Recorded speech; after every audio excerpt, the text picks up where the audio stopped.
Alright, hello Cog Nation, this is Hazy here. Here to do a video. I had a request from a Cog member wanting to know how to take the tank off. They had never taken it off and wanted some help. So I'm going to put a little video together and we'll see how to do it. So first things that you're going to need is you're going to need your key right here. You're going to need a piece of 2x4 and a 6mm socket. So first thing we need to do to get to the tank is we have to take the seat off.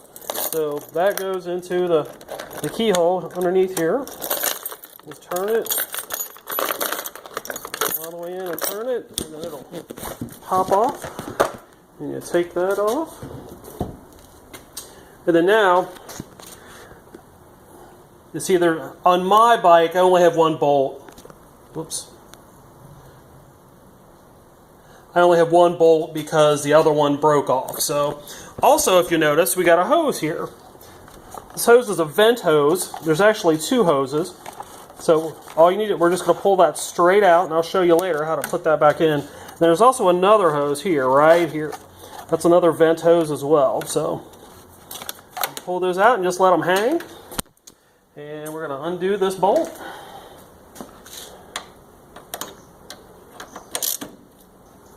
Make sure you got the socket going the right way. Loosen that up. And we take that out. Now I also have a tank bra, so you might see more tank than I do. Alright, we'll put that in a safe place. And then now we're going to take our 2x4. Our 2x4.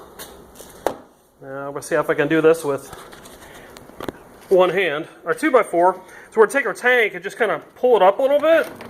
Ooh, that's heavy because it's got gas in it. And then we're going to take our 2x4 and just set it there like that, because we're not ready to take this off yet. We have to disconnect the petcock. We also have to disconnect the fuel gauge.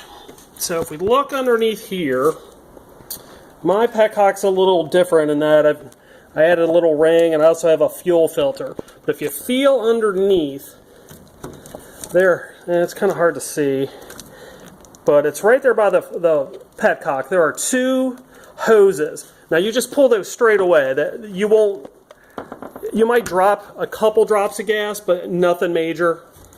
But if you have the standard petcock and it doesn't leak, you'll be fine. And then there's also another hose that's a vent hose as well.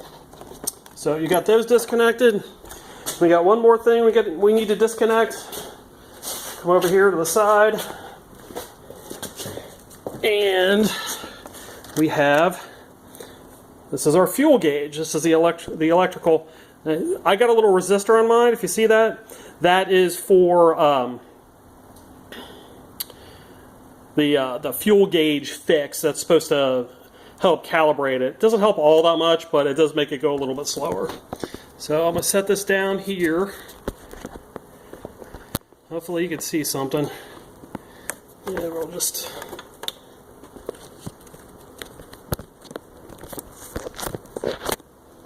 Alright, so you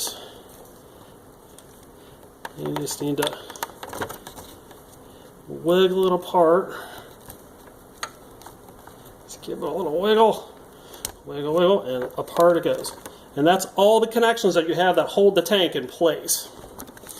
So, let me come around here. We'll set you down so I can pull the tank off.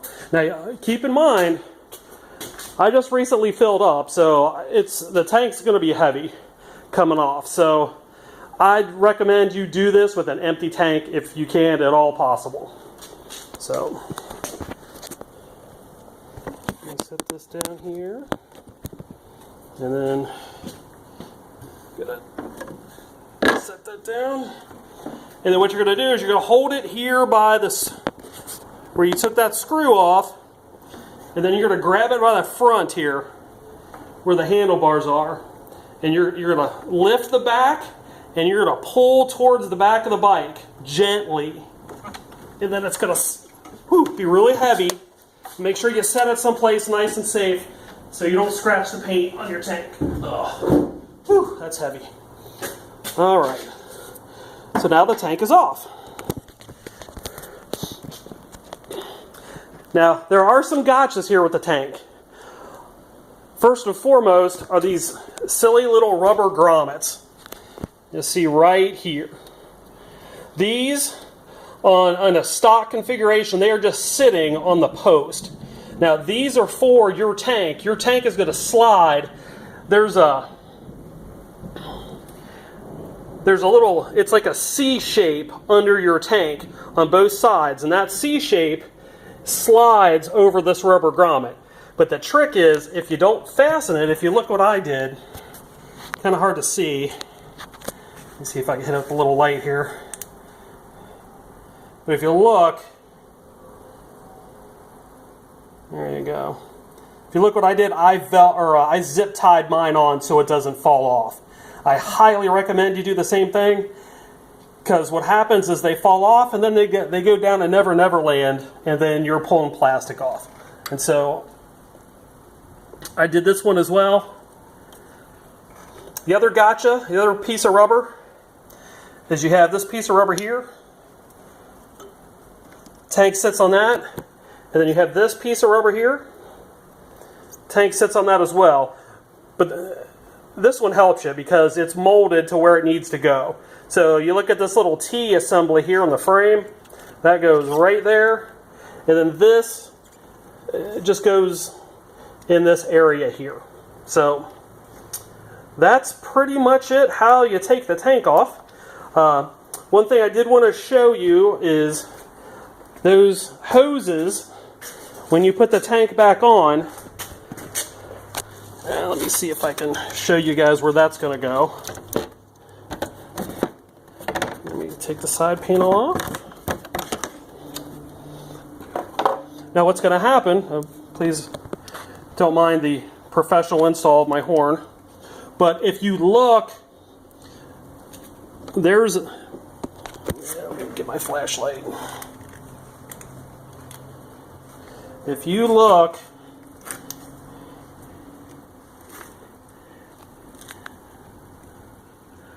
what you want to do is there is a square slot. If you see it right there, where the light is showing, where that other hose is, that square slot, that's where you want to run those hoses through down to the ground so that it'll vent as needed. If you can't get it to the slot, it's really no big deal. Just run it between, I have overflow tubes, so that's the drain for the overflow tubes, and I got it running right there. So not that big a deal if you don't get it through there. But just remember, you don't want to lose those rubber grommets, because you will be hating life, and your tank's not going to fit right if you lose those. So make sure you hold on to those. Rubber goes there, and then putting it back on is the reverse of disassembly, like they always say in the manual. So you'll just take it and you'll slide it, and that C in the tank will just slide right over the rubber grommet like that. Just slide over on both sides. Then you line it up, screw it into the hole,